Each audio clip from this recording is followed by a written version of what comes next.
One विभाग आणि महसूल विभाग एकच विभाग आहे, त्यामुळे सुधीर भाऊन जो काही निर्णय त्या काळात घेतला आहे त्या निर्णयाचा पूर्ण अभ्यास करून तातडीने याच्यात पुढे कसं जाता याचा विचार करू। भास्कर जाधव।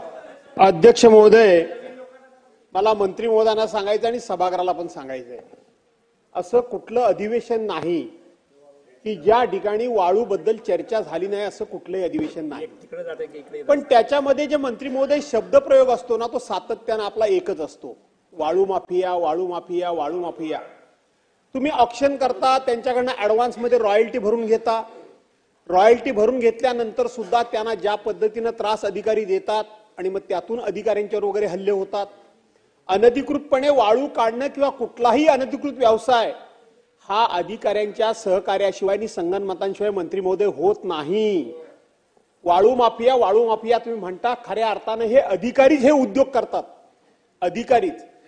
आता तुम्ही सांगताय की आम्ही नवीन वाळू धोरणामध्ये, मी ऐकलं सकाळचा तुमचा प्रश्न वरच्या सभागृहामध्ये, तो पण मी उत्तर ऐकलं की याच्यामध्ये आम्ही पोलिसांना सुद्धा काही अधिकार देतोय।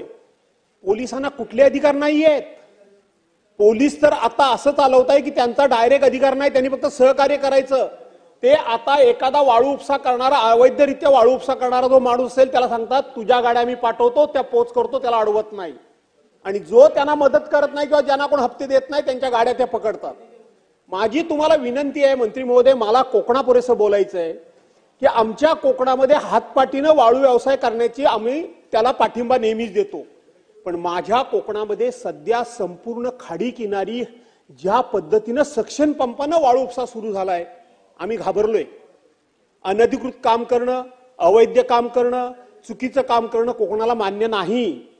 सकाळी वरती प्रवीण दरेकरांनी हाच प्रश्न विचारला, सुदैवानं मी ते ऐकत होतो की आमच्याकडे संपूर्ण खाडी किनारी, संगमेश्वर असेल, रत्नागिरी असेल, चिपळूण असेल, दापोली असेल, खेड असेल, मंडणगड असेल, सरसकट सक्शन पंप लागलेत, सरसकट सक्शन पंप। हे अधिकाऱ्यांच्या सहकार्याशिवाय लागले। गेल्याच आठवड्यामध्ये मी मोठा उठाव केला, हातपाटीकडे आम्ही दुर्लक्ष करू पण सक्शन पंप बंद झाले पाहिजे। कलेक्टरनी लेखी ऑर्डर काढली, मंत्री महोदय लेखी ऑर्डर आहे।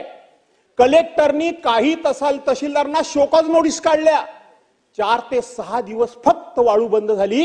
काल सकाळी मी जेव्हा घराकडून निघालो त्यावेळेला हायवेला चाललेल्या नवीन कन्स्ट्रक्शनला ताजी वाळू पाणी वाहत होतं, याचा अर्थ 4 दिवसामध्ये पुन्हा सक्शन पंप चालू झाले। हे तुमच्या अधिकाऱ्यांच्या सहकार्याशिवाय झाले। आणि म्हणून तुम्ही वाळू माफियांना तुम्ही शिक्षा कराच, पण त्याचबरोबर जोपर्यंत ही जबाबदारी तुम्ही अधिकाऱ्यांच्यावर नक्की करत नाही, यांना जबाबदार तुम्ही धरत नाही, तोपर्यंत हे 2 नंबरचे धंदे कोणाच्याही बापाला बंद होणार नाहीत। अधिकाऱ्यांनी मनात आणलं तर सहज बंद करू शकतात। 4 दिवस वाळू पूर्णपणे बंद केलेली 5व्या दिवशी कशी चालू होते? आपोआप अधिकाऱ्यांच्या सहकार्याशिवाय होते। आणि म्हणून तुम्ही याच्यामध्ये अधिकाऱ्यांना जबाबदार धरणार का? आणि तुम्ही वरच्या सभागृहामध्ये उत्तर दिलं, परंतु ते खुलासेवार उत्तर दिलं नाही। आजच्या आज कोकणातली सक्शन पंपानं जी वाळू काढण्याचं काम सुरू झालंय ते तात्काळ तुम्ही बंद करणार का? आणि कोकणामध्ये ऑक्शन का करत नाही? तुम्ही लिलाव करा बा, लिलाव करा। लिलाव ज्याला कोणाला घ्यायचा त्याला घेऊ द्या, त्याला काढायचं त्याला काढू द्या, आमचा विरोध नाही। परंतु बीड आम्हाला करायचा नाही, आम्हाला चंद्रपूर करायचा नाही। कोकणामध्ये सुद्धा ह्या वाळूच्या पैशामुळे 2 नंबरच्या पैशा, बरं जाऊ दे, मी शब्द मागे घेतो। त्यांनी सांगितलं ना चंद्रपूरला काय चाललंय ते, भंडारा सॉरी, दोन्ही शब्द मी मागे घेतो बाबा, झालं। तर मला एकच फक्त मंत्री महोदय तुम्हाला सांगायचं आहे की अनधिकृत पैसे, अवैध पैसे, चुकीच्या मार्गाने पैसे, 2 नंबरचे पैसे मिळाले की माणसाला नको ते उद्योग सुचतात।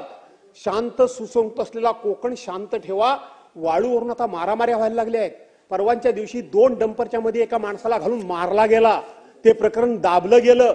आणि म्हणून आजच्या आज आपण त्या ठिकाणी सक्शन पंपानं काढणारी वाळू संपूर्ण कोकणपट्टीवरची थांबवाल का? महाडमधून सुद्धा ती तक्रार आली, सोलापूरमधून ती तक्रार माझ्याकडे आली, आणि म्हणून थांबवाल का? आणि तात्काळ या ठिकाणी ऑक्शन काढा। तुमचं वाळूचं धोरण कधी येते मला माहित नाही, पण ते वाळूचं धोरण आणतोय म्हणताय, ते आणा। आणण्यापूर्वी मी पुन्हा एकदा सांगतो, पोलिसांच्यावर जबाबदारी टाका, पण पोलिसांना अधिकार दिलं तर तुमचा हेतू साध्य होणार नाही। आणि म्हणून पुन्हा तुम्ही पोलिसांना याच्यामध्ये सगळ्या गोष्टीत, कुठल्या गोष्टीत पोलिसांना अधिकार नाही आहेत? आणि म्हणून या 3 गोष्टींचा विचार कराल का? सक्शन तात्काळ बंद कराल का? ऑक्शन काढाल का?